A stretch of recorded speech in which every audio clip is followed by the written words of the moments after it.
ואם אתם רוצים אולי להירגע מתלאות הימים הללו, הרי בפעם השישית נערך בסוף השבוע שעבר פסטיבל יוגה ערבה אצלנו.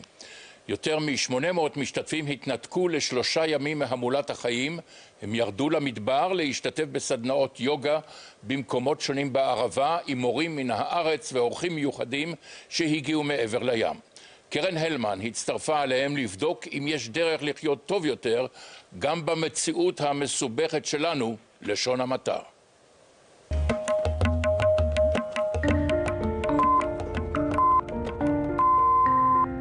כל ישראל מירושלים, שבת שלום לכולם.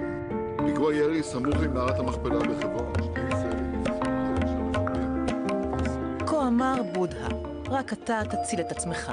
וכשהמציאות מסביב בלתי נסבלת, אולי זה הזמן לצלול פנימה, לחפש היגיון במקום אחר. העומס של החיים פה דורש תשובה, ושיוגה יכולה להיות אחת מהתשובות. יש לנו איזה מיכל של כמה אנחנו יכולים להכיל את המציאות.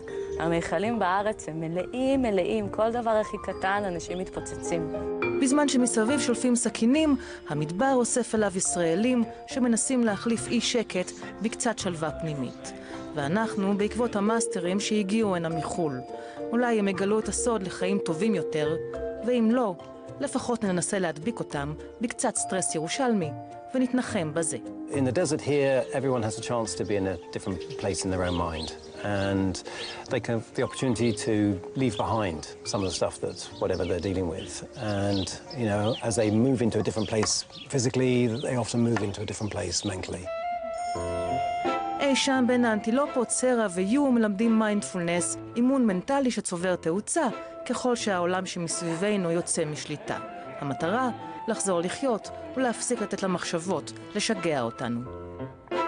Most of us are present from here up. And what's going on down here is a mystery. We get caught up in our thoughts and we don't see the reaction in the body. In the UK, a lot of the government have actually done mindfulness programs recently, and I think it's surprised them just how effective it has been. ואם אפילו פוליטיקאים בריטים קפוצי השבן הצליחו להירגע, אז ודאי יש תקווה גם לפינה המסוכסכת שלנו. In our lives, we find a lot of dualness. We find a separation, like you're you and I am me.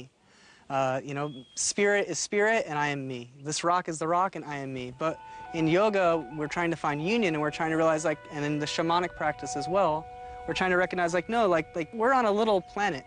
We're all on this, like, spinning globe together and there's no separation between us. We are one, we're union. ואולי בכלל הרוחות האינדיאניות יחלצו לעזרתנו. ברוכים הבאים לסדנת יוגה ושמניזם של דארן. כאן לומדים לשחרר את הפחד ולהתחבר ליופי. Israelis, sometimes they're a little slower to open up. There's a roughness and a toughness inside Israelis and they're not always ready to open up. But this is what I find everywhere. Everybody wants to, all around the world. דווקא החמוד מאוד דארן ומי לא רוצה להיפרד מהפחד ולרקוד על שפת האגם, אבל אנחנו הולכים לשמוע מה יש להודים לומר. הם הרי פחות או יותר המציאו את כל זה. Yoga is something where you have harmony and peaceful coexistence with nature, with your fellow human beings. It's in very ancient science, but I think its relevance is growing by the day because we human beings are forgetting that, you know, we are one eventually. דוקטור בהדורי שיושב על המזרן המקושט הוא באמת אורח נכבד.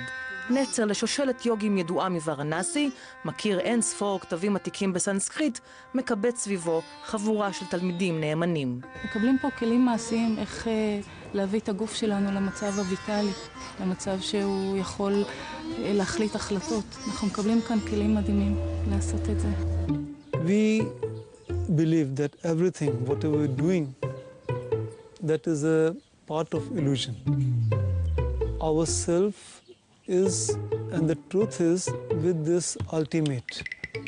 Absolute is the only truth. Time and truth, they exist before us, and they will exist after us. אם האמת היחידה היא שעוד מעט לא נהיה פה, זו לא בדיוק הנחמה שחיפשנו, אבל אם נדמה לכם שכדי להיות יוגה מאסטר צריך להיות רציני כל כך, זה רק משום שעוד לא פגשתם את סבינה. It's incredible, the energy, I can feel it. It's There used to be water here, you know? Like, how can I stand where there used to be water? And this is 40,000 years only, you know? Like, we would not be able to stand here. Maybe in another 40,000 years, there's water here again. פעם דוגמנית על היום חתומה על שיטת יוגה משלה, ומישהי שמתייחסת אל החיים בקלות, ממילא זה רק עוד גלגול, אנחנו הולכים כדי לחזור. The first time I walked in Israel, and I knew I've been here before. I really felt it. I was like, oh my God, these feet, not these feet, but these energetic feet walked here before. And I have karma. I have karma with Israel. I enjoy it. I enjoy the culture. I enjoy hummus. I enjoy China. I enjoy the food. And I enjoy the look at the scenery, right? Look at this. This is unbelievable. שישי לפנות ערב ומתחת לעמודי שלמה, אנשי היוגה מתקבצים. עוד רגע הם יעשו כאן תרגול המוני. יחזרו 108 פעמים על ברכת השמש. מי שעשה פעם שיעור יוגה יודע שלפעמים גם 8 פעמים אין הרבה, אבל 108 מספר מלא סמליות בפילוסופיה ההודית. אומרים שבשלב מסוים בתרגול הזה, הגוף כבר לא יודע מה קורה איתו, ואתה עובר למצב תודעתי אחר.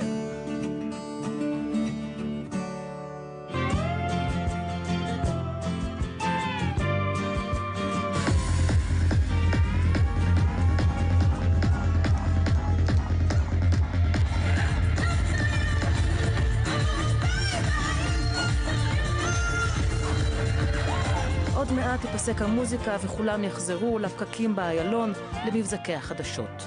השיעור שלמדנו, רצוי להמשיך לנשום, כולנו אחד, ורק אנחנו יכולים להציל את עצמנו.